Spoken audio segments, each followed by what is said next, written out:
حرف حرف سجدہ ریز، فکر و نظر سجدہ ریز۔ خدا انسانوں کا خالق ہے، اس کا یہی تعارف اسے بے مثل بنانے کے لیے کافی ہے۔ کائنات میں ہر طرف پھیلے مہیب خلا، دہکتی آگ اور پتھریلی چٹانوں سے لے کر نباتات و حیوانات کی ان گنت اقسام ایک طرف، اور انسانی فکر و نظر کی بلند پروازی اور حرف و ادا کی وسعت بیاں دوسری طرف، مادے کا جمود اور حیات کی نقل و حرکت کی آخری حد انسانی فکر و تخیل کی پہلی پرواز کے سامنے ہیچ ہے۔ انسانی حرف جب الفاظ کا لبادہ اڑتا، تحریر کے قالب میں ڈھلتا اور بیان کی جادو نگری سے ادب و خطابت کے معجزے تخلیق کرتا ہے، تو مادہ و حیات کی ہر قسم پیکر عز بن کر اس کے سامنے سجدہ ریز ہو جاتی ہے۔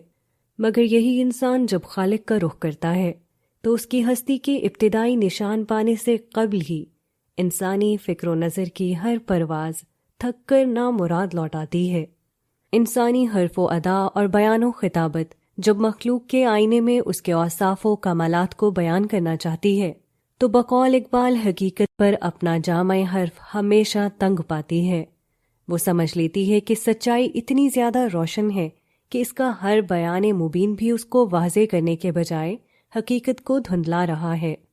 لے دے کر انسان کے پاس ایک ہی چیز بچتی ہے کہ انسان کے سامنے جو سجدہ کبھی مخلوقات نے کیا تھا، وہی سجدہ یہ عاجز انسان اپنے خالق کے سامنے اس احساس کے ساتھ کر دے۔